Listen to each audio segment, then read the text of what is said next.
building this out where we'll have so many more founders we're able to work with at the very early stages. Like, just imagine the kind of um, economic value or GDP creation, job creation that we could unlock by virtue of just giving people a platform from where they can go on and realize their full potential, right? Hey everyone, this is Prashant and I'll be your host of the VC10X podcast. And today we have Rahul Samat with us. Rahul is the India partner at Entrepreneur First.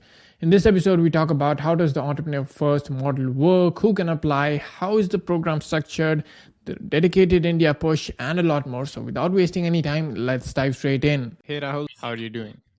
I'm good, Prashant. It's great to be speaking to you, and I'm well. Hope you're doing well too. Yeah, I am, and so good to have you on the podcast.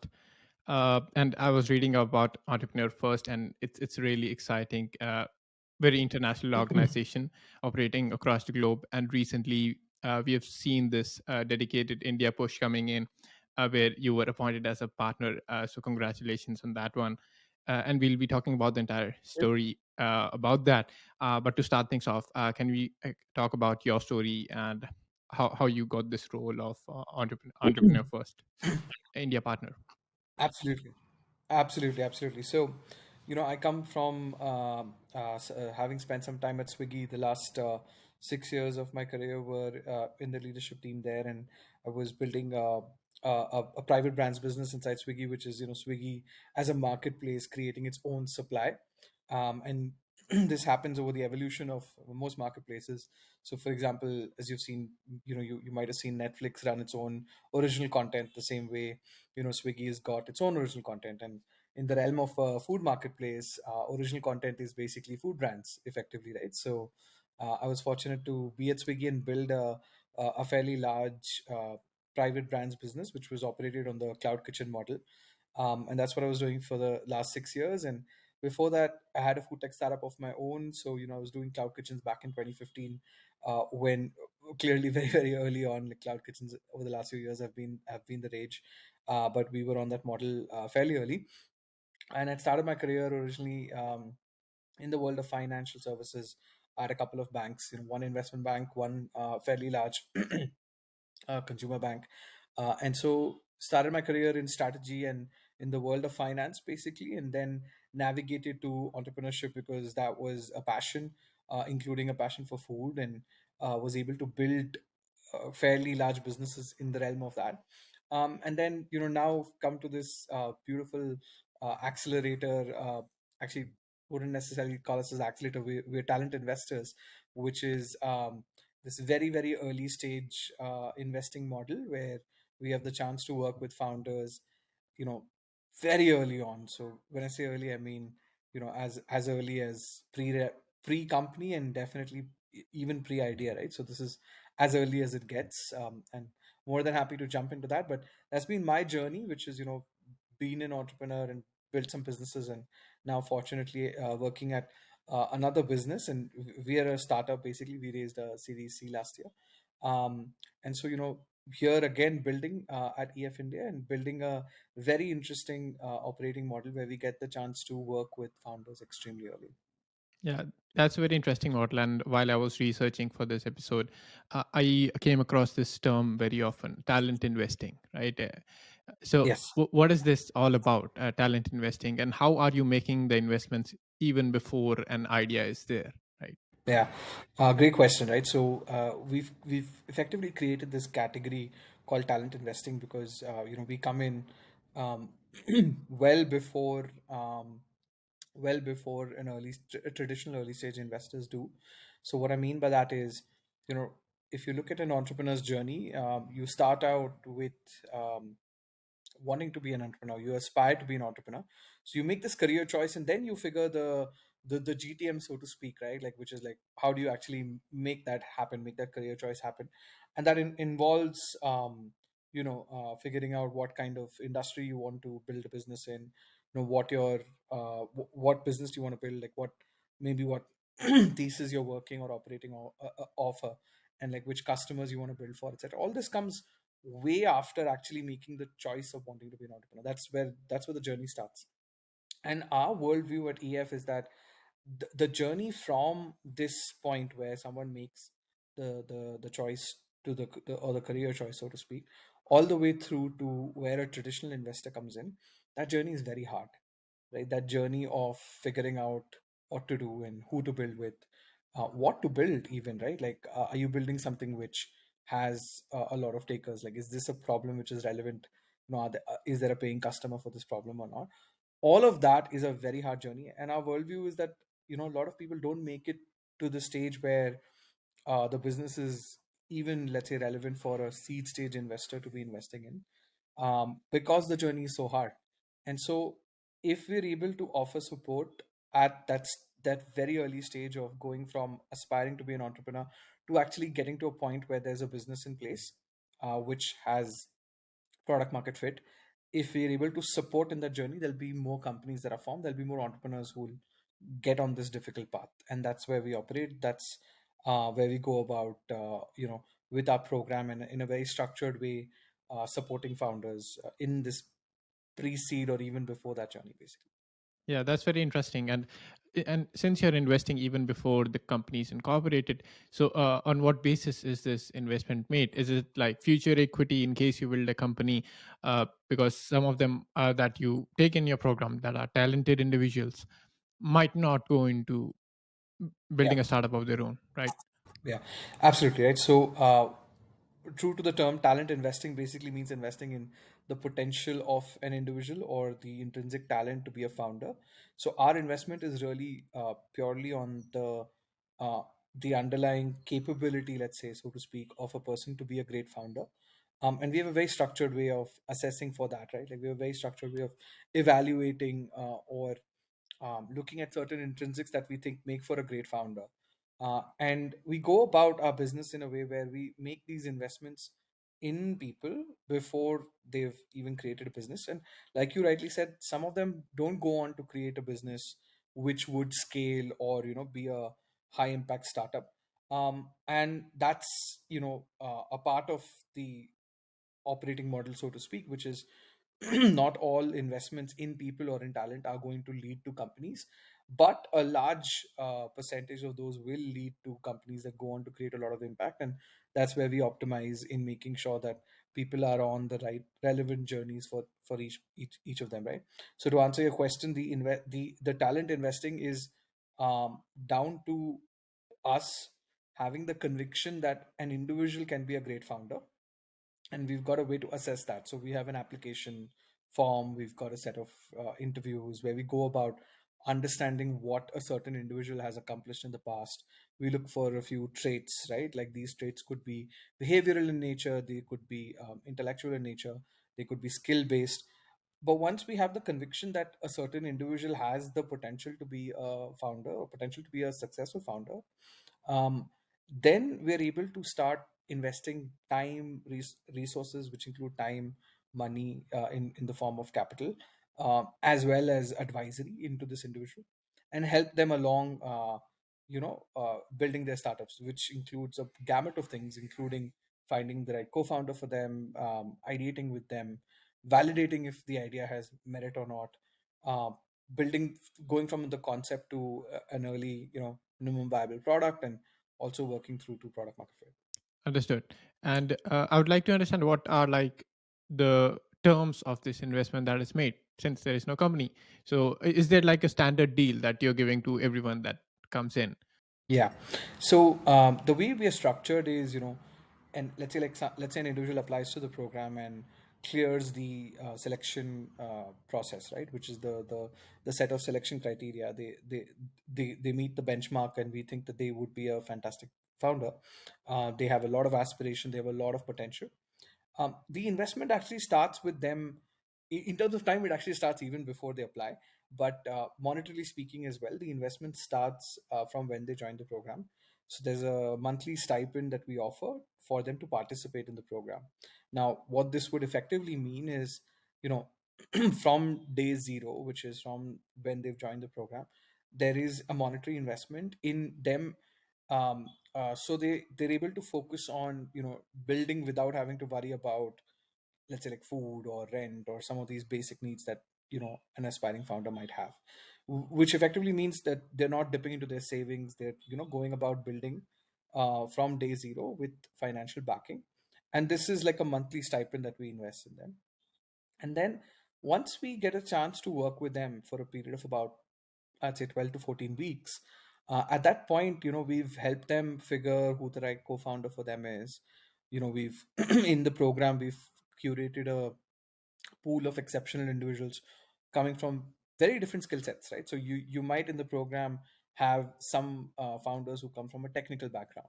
At the same time, you might have some who come from a research background or some who come from a commercial background, right? So when you're in this room full of other exceptional individuals, where EF is curated for skills and EF is curated for complementary skill sets, then the odds of pairing up with a co-founder increase, right? And we have a very structured way in which we have these people go through those 12 to 14 weeks where they go through different co-founding relationships. They build concepts in different industries.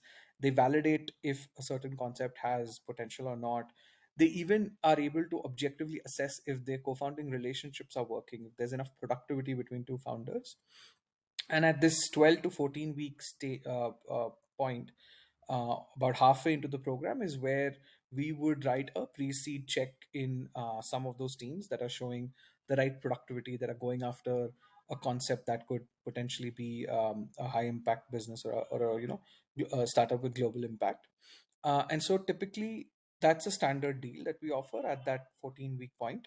And this is a pre-seed deal. So this would be in the range of between 75,000 to 100,000 US dollars, depending on where in the world the program is being run. And that happens at the, like I said, month 3 mark. Then we spend 3 more months with the teams where we've invested this pre-seed check. Basically, we spend the next 3 months helping them with launching their product, right? So far the investment is done on a concept stage. The investment is done on proof of there being the potential to build something large. But the second half of the program is actually taking that concept and launching a product, taking it to market, building an MVP of sorts, which goes through a product market fit journey, so that by the time the program is done, which is a 6 month long program, these teams are in a place where they have product market fit and they're able to go and raise a traditional seed round of funding, because we've helped them in the pre-seed journey. That's very interesting. And let's say half of the people that are working with you do not end up starting a company after 3 month mark. So in that case, do you Yeah. say goodbye to them? Okay, now we are only going to work with the people who have managed to sort of get to some company that they want to work on, and then fund them, Yeah. and then go ahead from there, right? So what we've seen is, when people get on this journey in those first 3 months, because obviously it's a very intense set of experiences, right? It's not a founding is not for everybody, but like folks who commit to it realize that they thoroughly enjoy the experience, so they're meant to be founders. So what we've noticed is a lot of people who may not end up in a funded team uh, join some of the other startups that are formed, right? Because those other startups are also looking for high agency early set of employees, right? And so they join the founding team of many other startups. We also have a beautiful case study where one of our um, one of our companies in London, has its entire founding team full of EF mafia, is what we call them, which is like people who've gone through the EF program, right? So this is almost like a group of 10, 15 people who are all participants in the program, but they ended up joining this one startup because that startup was seeing a lot of traction, basically because the founders were onto something that could be really, really large. And so, what we've seen is a mix of, there'd be people who go on to join other startups, there'd be people who go back and do EF again, right? Like they thoroughly enjoy the EF experience and they want to go through those 3 months again, maybe in a different cohort with different set of founders, right? Because they feel like there's a chance that they'd meet somebody else who could be a good co-founder for them. Some go back and take a shot at joining an early stage startup in the ecosystem. And so the 3 months is such a transformational journey, both in terms of the skills they're developing and like them experiencing what this very early stage chaotic building journey is like, that they end up walking out of the program with a set of skills that are honed and that make them very good early stage founders, either in their own companies or in other companies. Yeah, absolutely. And that sounds very exciting. And can you give me more insight into what those 3 months actually look like? What do the Sure. founders actually go through in those 3 months?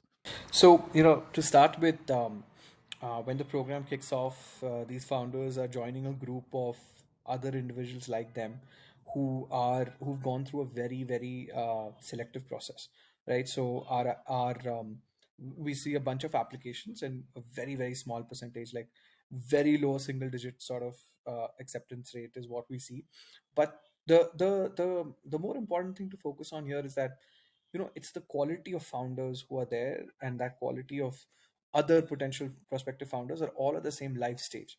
So what I mean by that is, this is a room of, let's say, like 40 to 50 individuals who are who are all starting this program along with, let's say you who joined the program, and they're all committed to starting a company today or right now, right? Now this is very different than, let's say, like working on a business part time or on weekends, or while you're in your job, basically, because that's a very difficult thing to do. You really the 0 to 1 journey is just so intense that you need to put like 150% of your input effort in it, right? So to be in a room full of exceptional people all at the same who are all at the same levels of commitment to start a business, who are all pre-idea, right? So this is a pool of other people who are also exploring along with you, and who are all with complementary skill sets, right? So you walk in and you're somebody who comes from a commercial background. You would like to pair up with another person who comes from a technical background or a design background. The odds of that skyrocket, right? And so in these 3 months, what's happening is people pair up in different teams, and in a very structured way they go about evaluating different industries, different business models, and different concepts. And they also evaluate their own co-founding relationships, right? So what we do is, over a period of, let's say, 2 to 3 weeks, each of these teams would know if this is the right concept, if this is the right industry on what they're trying to conceptualize, and also if the person that they're building with is the right co-founder for them. Now, this is a very intense few weeks, and it's the equivalent of doing this on your own, which it takes a few months to arrive at this stage of evaluating productivity in a co-founding relationship. We condense that into a few weeks, and what also happens is that, when founders realize that there's a certain team that's not working out, we actually celebrate the fact that there are these two founders who built something together and it didn't work out, and this is what they learned, and now they're going to break up. We celebrate that breakup internally across the globe, right? Like we've got a Slack channel where every time a team forms and every time a team breaks up, we actually like celebrate that, right? Because we truly believe that, when somebody goes through a co-founding relationship and realizes what works for them, what doesn't work for them, the next founding team that they get into, they're already coming in with like a bunch of compounded learning on what they're looking for, right? So on average, we see that people go through about 3.5, 4 relationships before they're in the right team, which makes the team that they end in at that 12-week mark a very strong team, because they have this compounded set of learnings across different concepts that they've developed in those 12 weeks, basically. And that's the experience which makes these teams incredibly strong at the point when we invest a pre-seed check in them. Right, absolutely. Yeah, that's very interesting. And as a matter of fact, I read it somewhere that co founder disputes are one of the biggest reasons why a lot of companies die down, right? So, this is a great way to ensure that that part is at least sorted out right in the beginning before you have, started Absolutely. your company. Great. Uh, Absolutely. and now let's talk about the dedicated India push that we are seeing right now. And Yeah. you are chosen as the one who's going to drive this into India. So, what's the thinking behind this new India push? Yeah.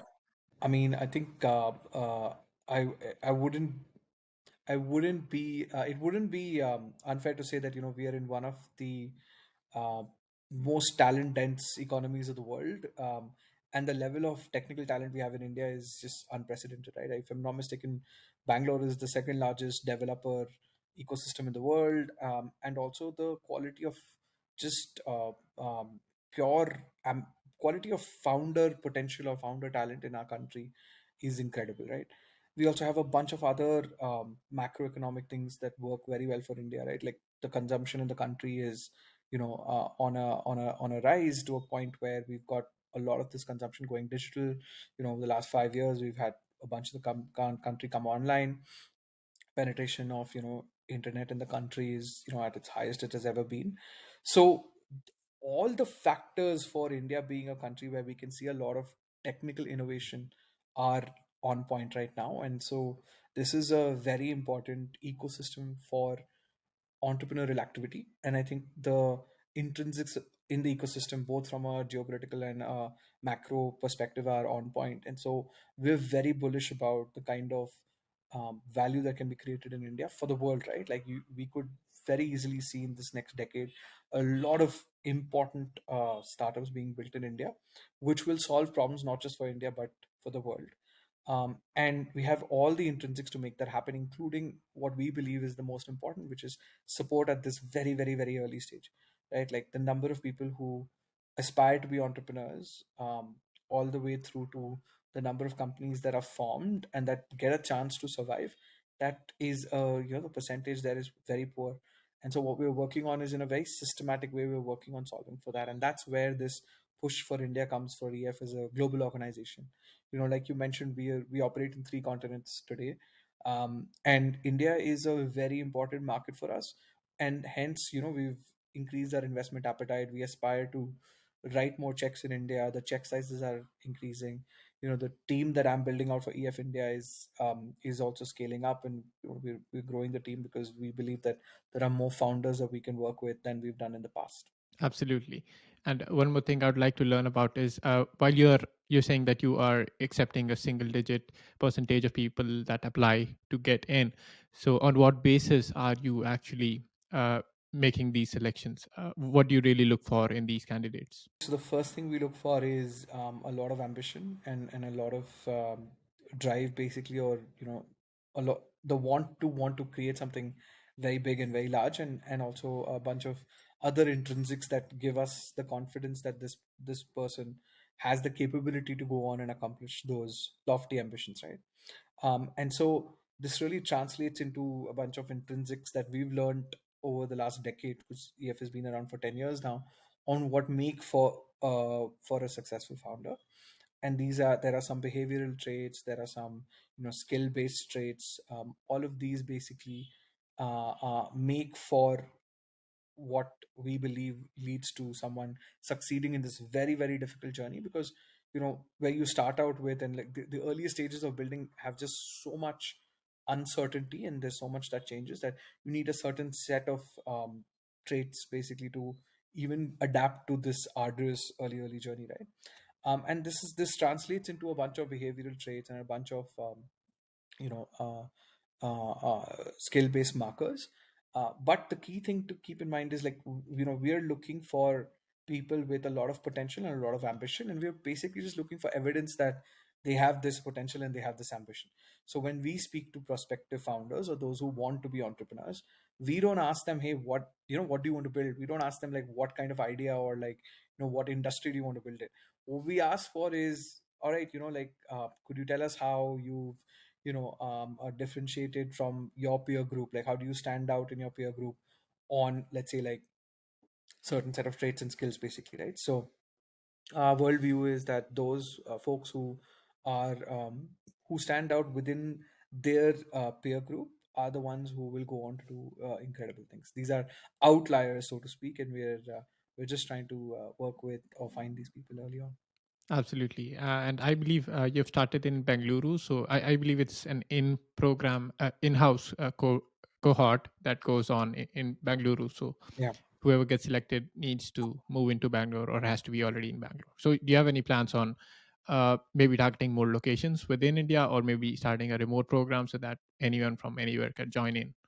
Yeah, I mean, I think remote programs are very difficult for this sort of a very, very early stage product or service, right? And mainly because we ours is a very social product and a social experience, right? Like, you are working with the EF India team, who are giving you like advisory every week, every day almost, right? You're working in this office with people who are ex entrepreneurs and who've been through the 0 to 1 journey themselves. And most importantly, you're meeting your co-founders, and you're trying to build new relationships with them. This is very hard to do remotely. So I don't think we will be in a fully remote model unless the world moves to a place like that, which we unfortunately saw over the last 2 years as well. We index for, or we prefer to be in person full time. And the reason it's full time also is because, like I mentioned before, it's very hard to build a business part time, because you're so focused on, if you're in another full time job, it's going to take a bunch of your mental bandwidth, a bunch of your creative bandwidth. So it's a full time in person experience with the EF India team, and today it's offered in Bangalore, which is probably one of the best places in the world to be building an early stage technology company. But having said that, there's no reason why we couldn't have other locations in India in the future. And perhaps next year onwards we'll start evaluating that and go to our prospective customers if there's a case for it. But I am quite excited about the fact that we're doing this in Bangalore, because, like I said, it's the probably one of the best cities in the world right now to be building. Absolutely, I second that. Truly, the Silicon Valley of India, right? Yeah, Uh, yeah. Great. So, my last main question to you would be, before we move on to the rapid fire round, is about how do you look at the future perspectives for Entrepreneur First? What's your vision? What do you want to make this into? Yeah, we're very, very excited about creating a lot of value in India and creating a lot of value globally. And I think I'm particularly excited about, building this out where, we'll have so many more founders we're able to work with at the very early stages. Like, just imagine the kind of um, economic value, or, GDP creation, job creation that we could unlock by virtue of just giving people a platform from where they can go on and realize their full potential, right?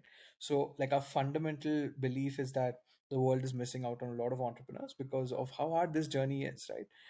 And very few businesses are able to support at this early on, right? Like, which is when somebody makes the resolve to take this career choice, basically, and that's where we come in.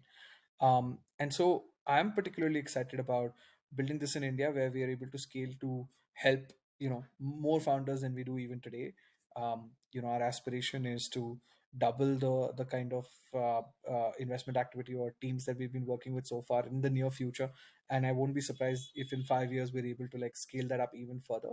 And most importantly, work with different founders who all have different interests across different industries, because we are pretty agnostic in that sense. We don't really filter for a certain industry or a certain sector. We don't optimize for that. We just, all we want to do is work with aspirate like people who have high aspirations, and also the ambition and potential to be fantastic entrepreneurs. Absolutely, I love that. And the most important thing that probably didn't come up as much in our conversation is that this program essentially gives entrepreneurs or people who want to start their own company but do not have that financial power backing them. I mean, because in the initial days of starting a company, you initially have to do it Yeah, on your own money, using your own savings. But this seems like a plan where you are basically getting paid to build a company for yourself, right? And how incredible that is, absolutely, right? You're absolutely. getting paid to build your That's company. Absolutely, Prashant. I think you hit the nail on the head, right? There are a bunch of things. I think there are pieces in the puzzle that are required to get a business off the ground, or basically to get a startup, even to the zero stage, right? Or the zero in the 0 to 1 journey, even to get started. And this includes, of course, it includes capital, because, in our model, no one dips into their savings. They're getting paid, like you said, from the day they aspire to be entrepreneurs. But apart from capital, it also requires a bunch of advisory. For example, like what to build, which industry, who the right person to build with is. These are not easy in the very earliest stages. And fortunately, we're a global business. We've got advisors sitting around the world who are able to coach these founders from the very first week where they're conceptualizing, right? So if someone's conceptualizing to build a startup in the fintech industry, there's a fintech expert sitting somewhere around the world who gives 8 to 10 hours a week to us, basically, who's able to work with these founders very early on. So capital is one, advisory is one, and the most important thing, which or the thing that we offer in a very unique way, which I don't think um, i- is easily available is to find a co-founder who is also ready to build today, has, let's say, like very complementary skills to you as an individual, and then most importantly has an aligned value system. Because in those 3 weeks you're able to figure in a very structured way, is there an aligned value system, is there like an aligned interest, and we are curating for making sure that the skills are complementary basically, and we're making sure that these are all people who are ready to build now. This is a very hard thing to unlock basically when you do it organically in your own network.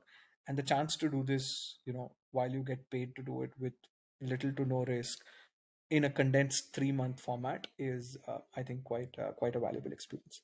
Absolutely. Yeah. I absolutely love the work that you're doing and the program, how it's structured. And I believe it's going to be helpful for many inside India, and it is being helpful across the world, right? Now, moving on to our rapid fire round. So I'll ask you 5 quick questions about how you're investing and stuff around that. And you have to give 5 quick answers. Mhm. So the first one, I'll try. first, first one goes, what are the sectors and regions you invest in? uh, Sectors, we're sector agnostic. We invest in people who have ambition and potential. So what they end up building is really not something we judge for or look for or evaluate. So we are completely sector agnostic. And regions, we're operating in North America, Asia, and Europe. So we have a program across multiple countries, and of course, India is one of them. And yeah, that's what we do. What stage do you typically come in?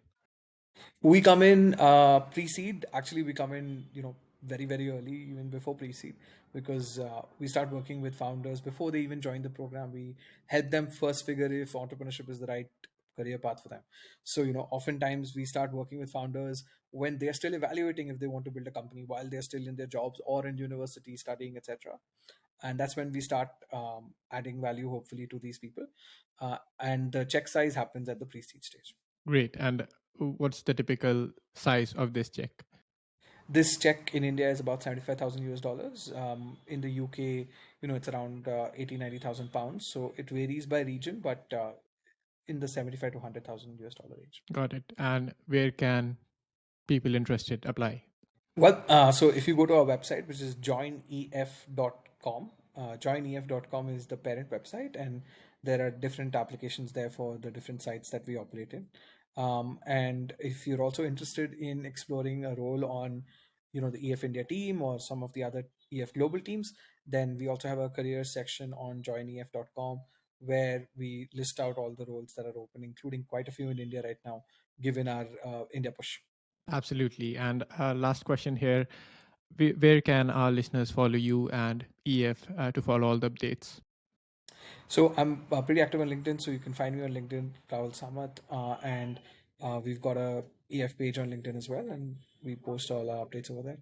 Great. I'll make sure to plug all those links in the show notes below. Thank you so much for coming on, Rahul. Pleasure hosting you. Thank you, Prashant. It was lovely talking to you. Thank you for making the time and listening to our story, and very excited to do this again sometime. Thank you.